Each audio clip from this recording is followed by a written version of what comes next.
I've learned that it can happen to anyone. I've learned that we all need to be empathetic and understanding to our clients. I've learned also that it can be a very controversial program. I remember one interaction in particular.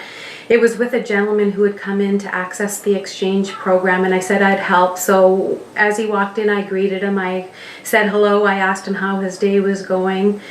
I listened to him, and we talked while we were doing the exchange. And he stopped me mid-sentence at some point and said, "Hey, you know, I just have to say I've heard a lot of good things about the program, but I just can't believe the way you're treating me."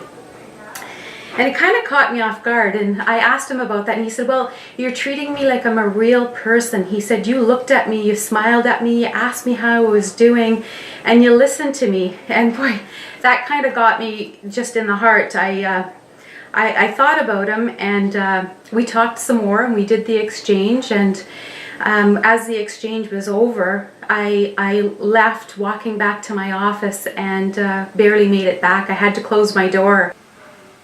You know, the biggest thing I've learned is that the people that are coming in are just like regular people off the street who are looking to have some help in one of the pieces of their lives, right? So I learned a couple of things. Number one, I actually always learn something new from the clients. They're really cool. We had somebody in the other day, and they asked me if they could have a bunch of these little wooden sticks, and I'm like, only if you tell me what they're for, right? So, I mean, one of the things I actually like about the New Exchange is I learn stuff that I have no other way in the world of learning, right? And the clients are always really happy to share those stories and share their expertise. They come to us for several reasons, not just for the exchange.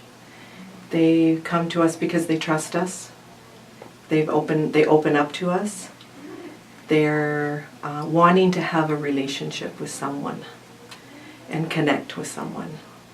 And they are very heartwarming people if you get to know them.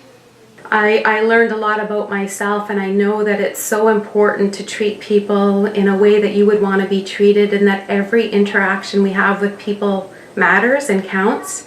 And sometimes we only have one chance to make a difference in the lives of people that we pass by on a daily basis.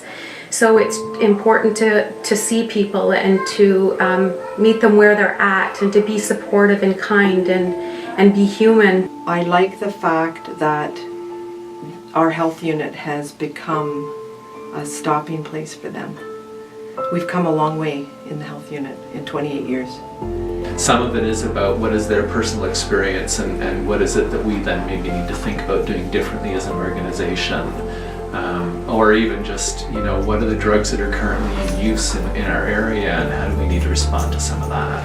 In some ways, this is very like much of the other stuff that we do. It's a harm reduction program, and we often don't think of harm reduction as a phrase that we apply to much of the other stuff that we do, but things like giving out condoms, using seat belts, municipal alcohol policies, like all of these are bodies of work that we do as a health unit so that we can actually reduce the harm of some of the things that we do in our lives as we move through our lives in our community, right? And things that are never going to stop. People are going to keep having sex, they're going to keep driving cars, they're going to keep drinking alcohol, and some people are going to keep using drugs. And what is it that we need to do as an organization and as a society to help those people be as healthy and as safe as they can be?